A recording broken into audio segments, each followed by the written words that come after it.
Hello, today is April 2nd. Today, like a Russian report, Ukraine helicopter get into Russian border and bomb some oil depot. Uh, that's a major news.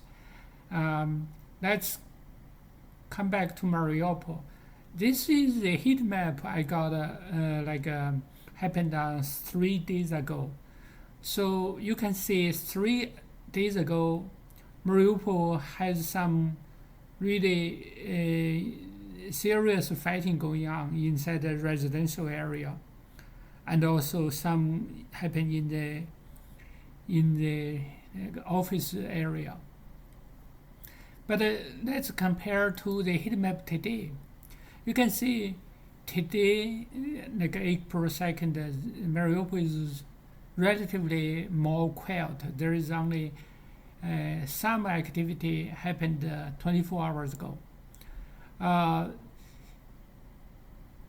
I found another video. This is like a military journalist. He's stay near the Idiak, like a steel factory. Outside there, he see our assault unit are actually already on the territory and the industry zone of Azov. So basically, he says that there are both Azov and the Ukraine army inside the steel factory. The second steel factory, which is this area. And they say there, like a Russian soldier is already inside this fighting, use attack helicopter and like a special force working inside the steel factory, trying to surrounding and try to eliminate all the force in there. He say the Ukraine forces try to break out the siege. That's a major news. So other than that, let's also go over to discuss some of the things we already discussed, but we added more information so that today we can relatively more comprehensively tell about the different interest party in the Ukraine war. The Russia, their main objective seem to be Donetsk, Luhansk, and Crimea. They want the warm water port at the Crimea and Mariupol. They also try to eliminate Azov battalion. Like you can search YouTube for the Azov battalion. There are many descriptions. I'm not going to go to detail. They also want to put pressure on NATO not admit Ukraine and Georgia. They also probably can attract like a 2 million Russian citizen or potentially 4 million Russian citizen across Ukraine. We don't know the eventual goal. Another one is that most of the coal mines are in Luhansk and Donetsk territory. Oftentimes, natural gas and oil also coexist with coal mine. So that's very likely scenario. Second one is Ukraine. Ukraine is defending their homeland, like it's their. The only problem is that in the last 20 years, Ukraine government policy has been very go from one extreme to another. Like when I think Ivanovich was in power, the government is close to Russia. And when Poroshenko and Zelensky come into power, they are pro-West. But inside the Ukraine country, there are also two sides. There, on the east side, there are Russian ethnic population, they are pro-Russia. On the west side, there are Ukraine ethnic, they are pro-West. So the country itself is largely divided by the two biggest ethnic group Ukraine asterisk and the Russian asterisk. So that's a internal problem inside like Ukraine. Another one is U.S. U.S. Is trying to boost the NATO finance and the unity. So the war actually is good on that part. Maybe U.S. can also sell some weapons because U.S. is the biggest weapon manufacturer. Sell natural gas, probably a small size issue.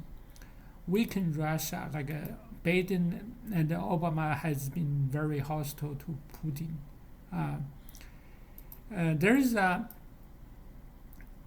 There is another video. I strongly encourage everyone watch it. I think this is excellent.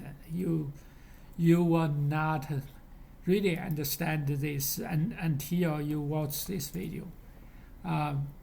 If you haven't watched it, you should try to find the video. My old video also has one with even Chinese translation, so you can go from there. So another thing is that this one has 24 minutes.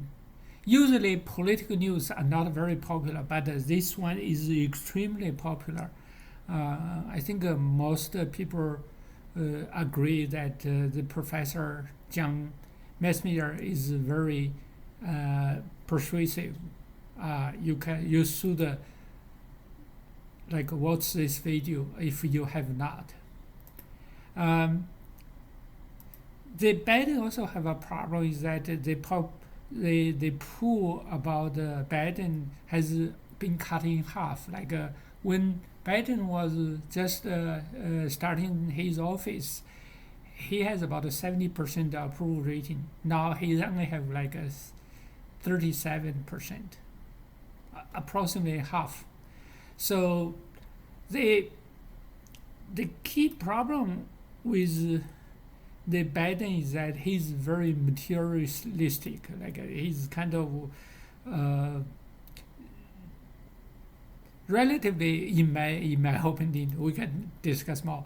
But in general, because they suffer of the pool on Biden's popular pool, GOP, Republican Party in the U.S. is very likely to win 2022 midterm election, which will be just 6 months away, less than 6 months, 5 months away.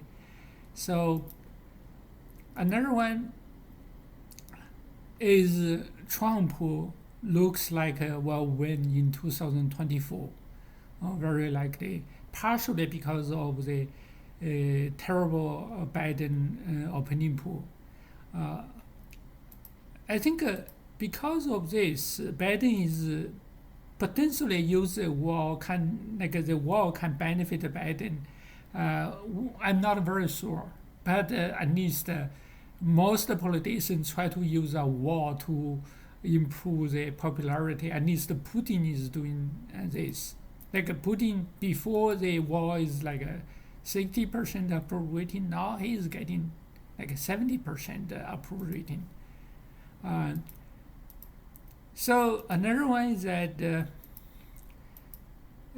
but there is a problem with the war because Russia and China form an alliance here, and also dollar is in big risk because both Russia and China are now starting to use their own currency for the commodity trading and the oil trading.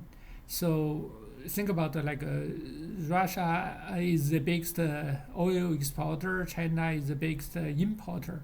Both of them use their currency. That's very big threat for the dollar dominance. So that's long-termly collateral damage to the U.S. dollar.